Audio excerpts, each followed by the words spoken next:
안녕하세요, 여러분. 최근 한국 정부가 임금체불에 대한 엄정한 조치를 발표했습니다. 오늘은 이 주제에 대한 주요 내용과 한국의 노동 문제에 대한 간략한 통찰을 공유하겠습니다. 추석을 앞두고 정부는 임금체불 문제를 본격적으로 타겟으로 삼아 나섰습니다.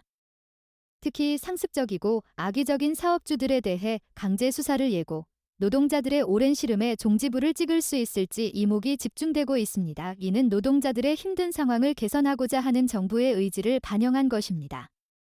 지난 25일, 이정식 고용부 장관과 한동훈 법무부 장관은 임금체불 근절을 위한 대국민 담화문을 발표하면서 이 문제에 대한 엄정한 대처를 약속했습니다.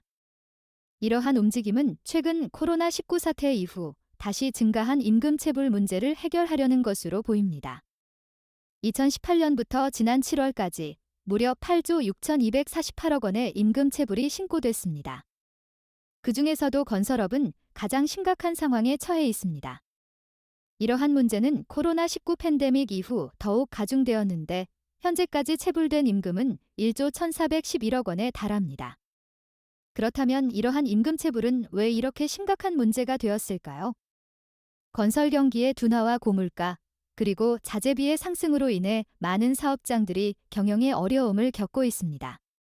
하지만 그렇다고 해서 노동자의 임금을 지급하지 않는 것은 결코 용납될 수 없는 문제입니다. 정부의 이번 조치는 많은 사람들에게 긍정적으로 평가되고 있습니다. 하지만 그동안의 실효성 없는 조치들로 인해 이런 문제를 해결하기 위해서는 단순히 사업주를 처벌하는 것만이 해결책은 아닐 것입니다. 이번 정부의 조치가 실제로 노동자들의 임금 문제를 해결할 수 있을지에 대한 의문도 제기되고 있습니다. 임금체불이 계속되는 근본적인 원인을 파악하고 이를 해결하는 방안을 모색해야 합니다. 일부 전문가들은 이 문제의 근본적 해결을 위해서는 현재의 법적 규정을 변경해야 한다고 지적하고 있습니다. 우리는 이런 상황에서 한 가지 확실한 것이 있습니다. 바로 임금체불은 단순한 경제 문제를 넘어서서 사회적, 인권적 문제로 확대되고 있다는 것입니다. 더불어 임금체불 문제로 인해 생계를 위협받는 노동자들의 어려움도 크게 우려됩니다. 특히 최근 택시기사의 사건처럼 지난 26일 50대 택시기사가 임금체불 문제로 중상을 입는 사건이 발생한 것은 이 문제의 심각성을 잘 보여줍니다. 임금체불로 인한 노동자의 절망은 우리 사회에 큰 상처를 남기고 있습니다. 이처럼 임금체불 문제는 우리 사회의 큰 과제로 남아 있습니다. 한국의 노동 문화와 임금체불 문제를 보면서 저는 한 가지 느낍니다. 바로 우리 사회의 근본적인 변화가 필요하다는 것입니다. 노동자의 권리와 삶의 질을 위해 정부는 물론 우리 모두가 함께 나서야 할 시기입니다. 여전히 많은 사람들이 이런 문제로 인해 힘든 생활을 하고 있습니다. 그러나 우리 사회는 이 문제를 극복하고 더 나은 미래를 만들기 위해 노력하고 있습니다.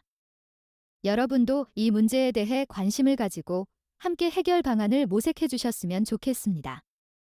이상, 오늘의 주요 뉴스와 함께 한국의 노동 문제에 대한 제 개인적인 생각을 공유했습니다. 여러분의 의견도 궁금하니 댓글로 공유해 주세요. 다음 뉴스에서 또 만나요. 추석이 다가오면서 우리 모두의 마음에는 행복과 감사의 기운이 가득 차 있을 것입니다. 추석은 한 해 동안의 피곤과 고생을 잠시 잊고 가족과 친지들과의 소중한 시간을 보내며 마음을 나누는 기회입니다. 이런 특별한 때에 여러분 모두에게 풍성한 행복, 가족의 따뜻한 사랑, 그리고 건강을 기원합니다. 달빛 아래에서 한가위의 전통적인 음식과 함께 진심으로 나누는 대화와 웃음소리로 가득 찬 추석이 되시길 바랍니다. 또한 이 기회를 통해 잠시 세상의 소란을 잊고 내면의 평화와 조화를 찾아보기를 희망합니다. 우리의 전통과 문화를 기리며 이 추석 명절에는 아름다운 추억과 소중한 시간을 가족과 함께 만들기를 바랍니다. 항상 건강하시고 사랑과 행복으로 가득 찬 추석 명절 되시길 기원합니다.